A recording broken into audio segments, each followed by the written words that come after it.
OpenAI CEO Sam Altman to reportedly declare a, quote, code red warning. Code red over ChatGPT. 3 years ago, tech giant Google was panicking. The reason? ChatGPT, an AI model that could answer anything you ask. Suddenly, people didn't need Google anymore. The internet went crazy, and Google was scrambling to catch up. They called it code red internally. Fast forward to today, and guess what? The tables have completely turned. Now it's OpenAI hitting the panic button. Sam Altman has just issued his own code red memo, and it's serious. So what happened? How did we go from Google is doomed to OpenAI is in trouble? Let's break it down. OpenAI launched ChatGPT in late 2022, and it's been a rocket ship ever since. We're talking 800 million weekly users, a valuation pushing $500 billion. That's insane growth. But here's the thing about being on top in tech. You're always one innovation away from losing everything. And that innovation just arrived. It's called Google Gemini 3.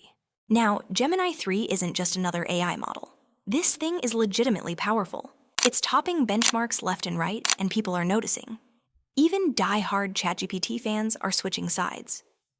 Marc Benioff, the CEO of Salesforce, literally posted that he used ChatGPT for 3 years straight, spent just 2 hours with Gemini 3, and said there's no going back. When you're losing your most loyal users to the competition, that's when you know you've got a problem. So what did Sam Altman do? He sent out an internal memo declaring code red. And this isn't just corporate speak. This is all hands on deck, drop everything, fix ChatGPT immediately mode. OpenAI is delaying all their new projects. Shopping features, on hold. Health agents, delayed. That personal AI assistant everyone's excited about, paused. Everything is getting pushed back so the team can focus on one thing, making ChatGPT faster, more reliable, and better at answering questions. The memo even calls for daily emergency calls with the team working on improvements. Sam's encouraging people to temporarily transfer to different departments if it helps speed things up. That's not normal. That's desperation wrapped in urgency. But here's what makes this really interesting. OpenAI's problem isn't just about having a better model. It's about money.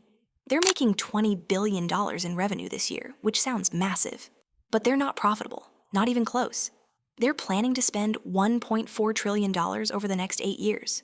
With a $500 billion valuation, they're committing to spend almost 3 times that amount. That math only works if investors keep believing you're the future of AI. And that's the real code red. If the world decides Google is back on top, will investors still write those massive checks? That's the existential question keeping Sam Altman up at night. Meanwhile, Google, they're not sweating. Remember when they launched Bard and it was kind of embarrassing? They took their time, rebuilt from scratch, and now Gemini 3 isn't just a model. It's an entire ecosystem. Image generation that rivals OpenAI's Sora, video understanding that makes older models look ancient, and it's integrated into everything Google owns. Android, Search, Gmail, Docs, it's everywhere. Plus, they're offering free access to developers and subsidized compute. The difference? Google prints tens of billions in profit every quarter. They can afford to play the long game. They don't need to panic about next quarter's funding round. They can just keep building, keep improving, and wait for competitors to stumble. Here's the brutal truth about competition. When you're in second place, you only need to win once to change everything. But when you're in first place, you need to win every single day. Right now, OpenAI is learning that lesson the hard way. The world's most famous AI company is fighting to prove it can hold on to its crown. The question is, will code red be enough?